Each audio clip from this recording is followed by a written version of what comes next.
Saludamos a el doctor Jorge Enrique Forero. Él fue investigador en la UNAI, tiene un PhD en Estudios Económicos y Sociales por la Universidad de Kassel en Alemania. Vamos a hablar sobre la situación de la pandemia y comenzaremos preguntándole, al tiempo de darle la bienvenida, doctor Forero, sobre este punto de vista de este investigador y autor norteamericano, Richard Haass, quien señala que su argumento es que, a pesar de todo lo que está sucediendo, no necesariamente lo que estamos viviendo es un punto de inflexión en relaciones internacionales. Él, desde su punto de vista, dice que muchas de las tendencias de lo que va a suceder se estaban dando ya, pero de una forma más lenta, y que se están acelerando por el impacto del virus. Piensa él que lo que va a pasar es que estas tendencias que existen van a tomar velocidad y van a volverse más pronunciadas y dominantes. A la opinión del doctor Haass se han sumado muchas otras, en el sentido de que estamos muy próximos a nuevas realidades. Le damos la bienvenida y quisiéramos conocer su punto de vista sobre el momento actual y lo que se viene. Bueno, muchas gracias por la invitación. ¿Me escuchan bien? Sí, perfectamente. ¿Sí? Perfectamente, adelante. Muy bien, gracias. Bueno, depende del aspecto de relaciones internacionales del que estemos hablando. Hay una dinámica de reconfiguración geopolítica en torno a la dominación global, en el cual hay un descenso del poder hegemónico de los Estados Unidos y un posicionamiento cada vez más importante de otros países, especialmente China, pero también Rusia, probablemente también Brasil, que efectivamente es un proceso que viene dándose desde hace mucho tiempo y que esta crisis del coronavirus está acelerando. Entonces, en ese sentido, el argumento planteado por este analista es cierto, pero también es cierto que la crisis del coronavirus está visibilizando un conjunto de problemas que hasta el momento eran marginales, al menos para la mayor parte de la opinión pública a nivel global. ¿Cuáles serían estos? Disculpen, no lo escucho. ¿Cuáles serían estos otros problemas que usted señala, que se están visualizando ahora? Fundamentalmente los problemas de orden ambiental que se relacionan con la manera como estamos manejando la economía y la producción a nivel global. La mayor parte de las dinámicas que se están dando en este momento con relación al coronavirus guardan una relación con el capitalismo y con la relación del capitalismo con el medio ambiente.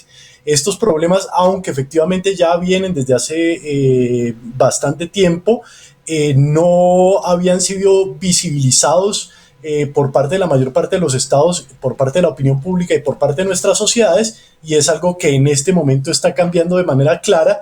Y la manera como salgamos de la crisis, la posibilidad de salir de esta crisis, tiene mucho que ver con la forma en que nos preparemos para responder a las causas que están detrás de el coronavirus y que precisamente guardan relación con otras dinámicas de carácter ecológico y ¿Sugiere esto cambios importantes en sus hábitos, en sus conductas para la humanidad?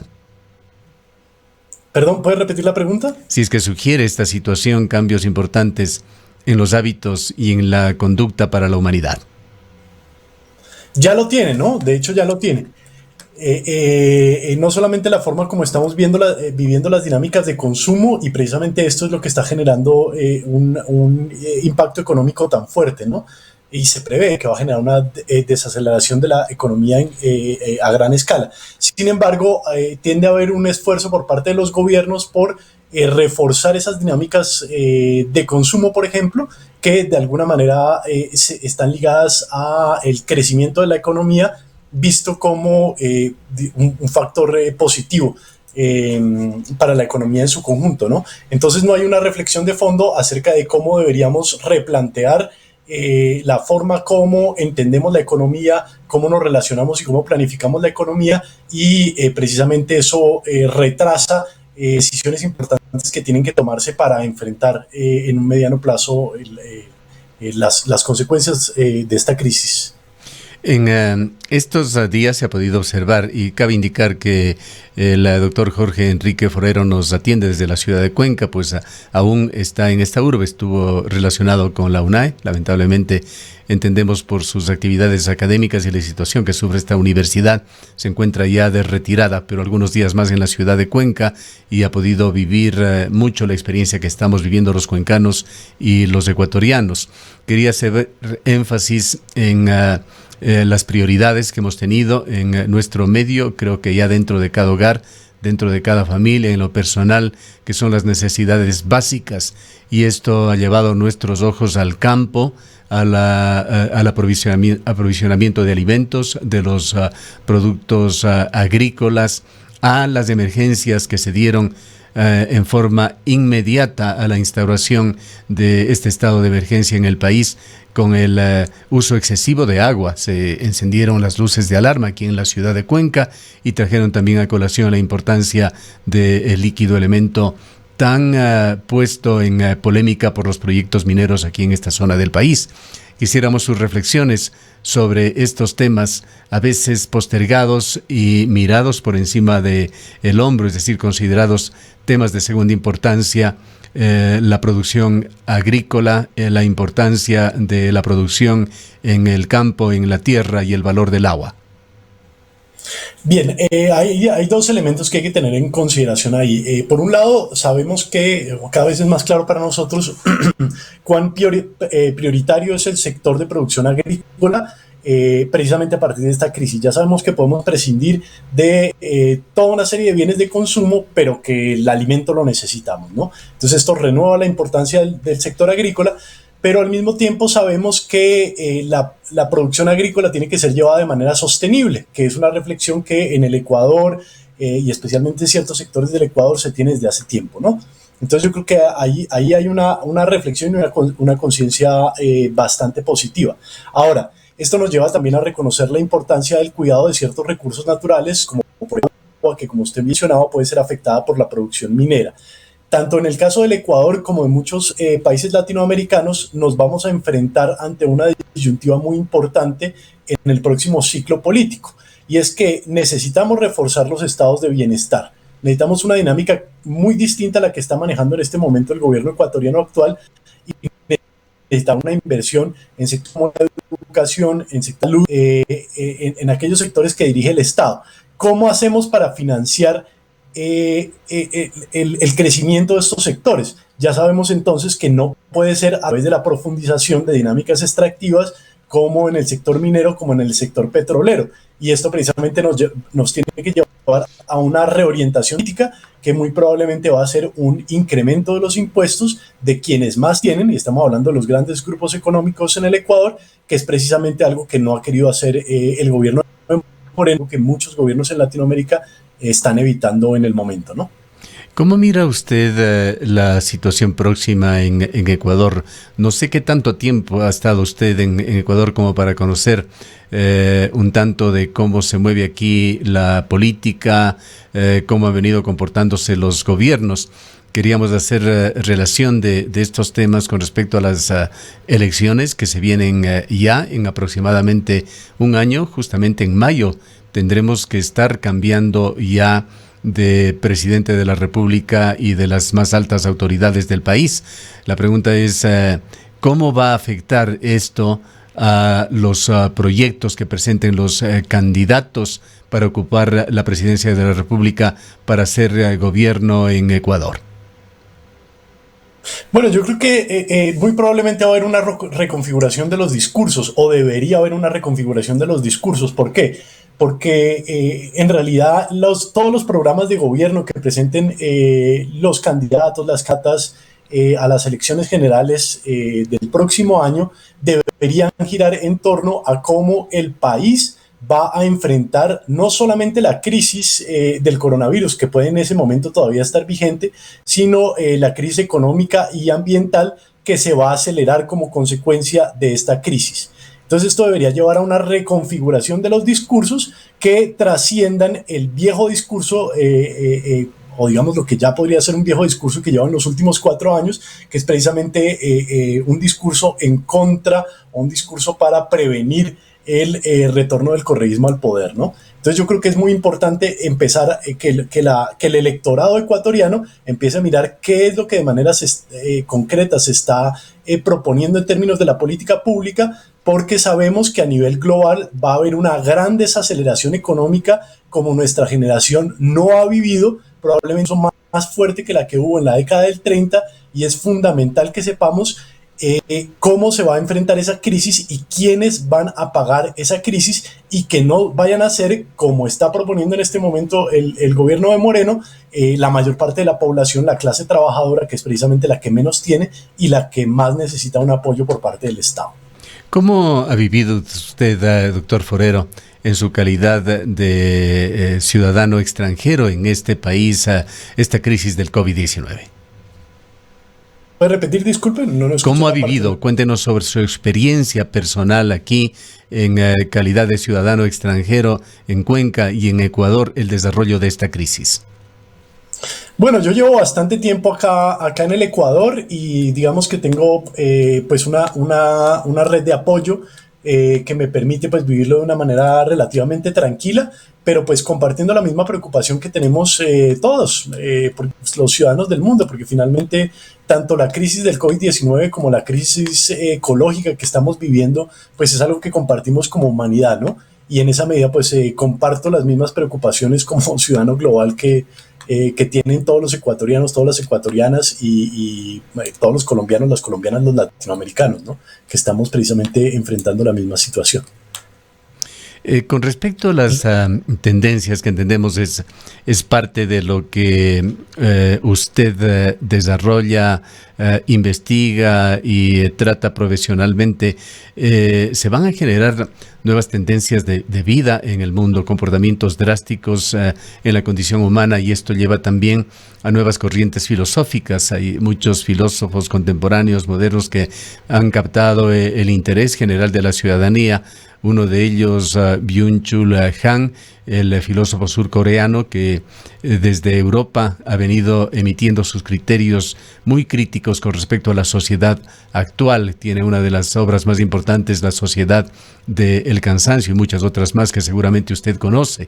Por otro lado está Jürgen Habermas, filósofo alemán también, un miembro eminente de la segunda generación de la denominada Escuela de Frankfurt, quien también tiene teorías muy críticas desarrolladas con respecto a la acción comunicativa, a la ética del discurso, a la acción de la Internet en la contemporaneidad. Sin limitarnos a los dos, ¿cuál es su punto de vista sobre esto, sobre estas concepciones que parten desde lo filosófico y que partirán posiblemente con otras orientaciones en esta fase posterior a esta crisis? Bueno, por ejemplo, el artículo de Byung-Chul Han a propósito de la crisis del coronavirus planteaba que hay dos formas de responder, o ha habido dos formas de responder a la crisis, ¿no? Una, que es la forma como han respondido los países europeos, que es relativamente la forma en la que de alguna manera se recuperan algunos elementos del Estado de bienestar europeo, pero reforzando unas ciertas características autoritarias de ese modelo de Estado que lleva mucho tiempo. Hay otra forma, que es la forma en la que han respondido los países del sudeste asiático, que él plantea que es, digamos, la forma que va a terminar imponiéndose en el mediano plazo, que implica un reforzamiento de vigilancia a través de las tecnologías de la información y la comunicación. Y yo creo que nosotros como latinoamericanos lo que tenemos que hacer es plantearnos la posibilidad de recuperar una idea que fue central para los procesos políticos de los últimos años, que es la idea del buen vivir. Entonces, en vez de recuperar alguno de los modelos que nos están planteando desde los digamos, centros hegemónicos a nivel global, volver a las reflexiones que teníamos hace algunos años de cómo lo que tenemos que hacer es cambiar nuestra relación con la naturaleza, buscando una relación sostenible y recuperando algunos elementos no solamente de las tradiciones indígenas prehispánicas, sino además de nuestra propia experiencia histórica más reciente. Y con respecto al segundo autor, Habermas, que se refiere a los nacionalismos, a la inmigración, a la Internet, este sistema que está posibilitando este trabajo periodístico y esta conversación con usted, y a la crisis general de la filosofía. Bueno, el tema es que es muy probable que en los Estados Unidos y en Europa empiece precisamente a reforzarse un modelo que Naomi Klein llamaba el ecofascismo, ¿no? En donde lo que van a hacer es que se van a cerrar las fronteras y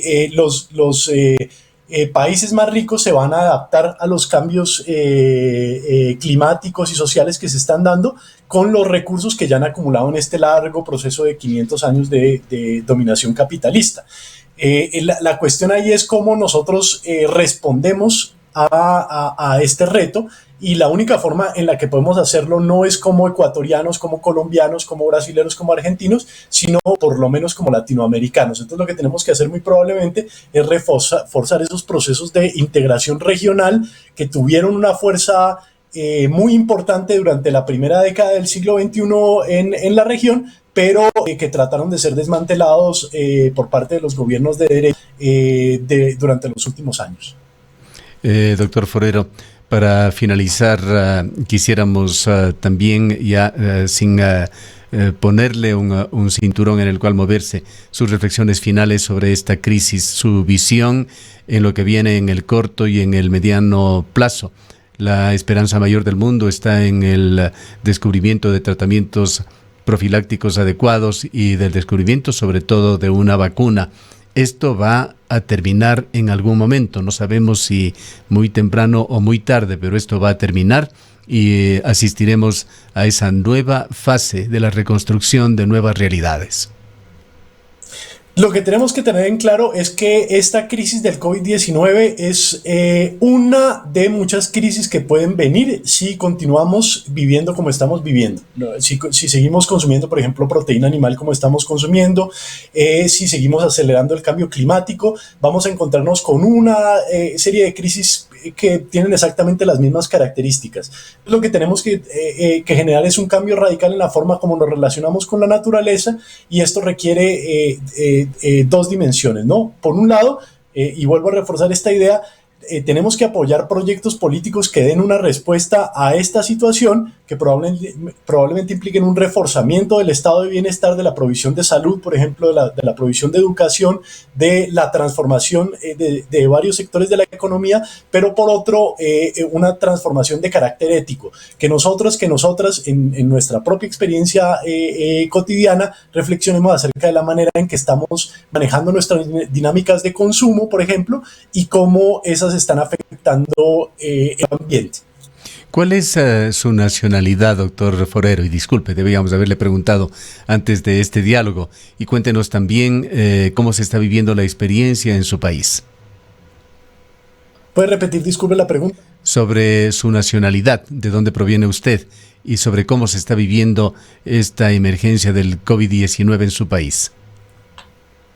Yo soy colombo-ecuatoriano, yo tengo las dos nacionalidades, y bueno, como le comentaba, yo llevo más o menos unos 10 años viviendo en Colombia, estuve algunos años viviendo en Alemania, pero pues las 3 primeras décadas de mi vida las pasé en Colombia. Ahí la situación es bastante crítica, sorprendentemente no tan crítica como en el Ecuador. Es importante recordar que la peor gestión, probablemente a nivel global, de la crisis del COVID-19 la ha tenido el Ecuador. Sin embargo, la manera como el gobierno de Iván Duque ha estado manejando la crisis sanitaria no es muy distinta, y pues en este momento hay sobre todo una desesperación por parte de los sectores populares en las grandes ciudades, especialmente en Bogotá, que ya no pueden sostener la cuarentena y que pues están desesperados por salir a conseguir lo que necesitan para sobrevivir, en un contexto en el que, como ocurre aquí, no tienen un apoyo real por parte del Estado pues para solventar sus necesidades básicas en un momento en el que precisamente no pueden salir a trabajar. No sé si una de las diferencias que se han dado entre su país, Colombia y Ecuador, que era relatado y era el punto de vista de una viróloga colombiana de la Universidad Javeriana, a quien entrevistamos el día de ayer, la doctora Fernanda Gutiérrez, señalaba que con todas las críticas que se pueda acarrear la situación en Colombia y el modelo que se ha utilizado, ella destacaba que el presidente de Colombia se estaba asesorando con un equipo de científicos de primer nivel de Colombia y que esto había ayudado de forma muy significativa en el apoyo de la crisis. Sí, es probable. También hay que tener en cuenta que en Colombia no hay un fenómeno migratorio tan intenso como en el Ecuador, que pudo haber generado también eh, un incremento de los contagios, especialmente durante la primera etapa, ¿no? Entonces yo creo que ese pudo haber sido un factor que influyó, pero también es cierto que al parecer la prioridad por parte del gobierno de Moreno ha sido la de proteger a los grandes capitales, garantizar la fuga de capitales hacia paraísos fiscales y el pago de la deuda externa, lo cual ha llevado pues a una completa desatención de las medidas que debió haber tomado en sus inicios, pues para que los efectos no hayan sido tan terribles como han sido hasta ahora en el Ecuador, ¿no? Muy bien, queremos agradecerle por habernos permitido este diálogo al profesor Jorge Enrique Forero. Él fue profesor investigador de la UNAI. Aquí también una lástima que vaya perdiendo muchos valores en la Universidad Ecuatoriana por la crisis económica en la UNAI, crisis económica en la Universidad de Cuenca, como habíamos iniciado relatando e informando en este noticiario, crisis general en la Universidad Ecuatoriana. El doctor Jorge Enrique Forero deja ya Ecuador, es colombiano, tiene estudios económicos y sociales en la Universidad de Kassel, Alemania, y nos ha comentado su punto de vista sobre la crisis y los efectos que se están dando a nivel global.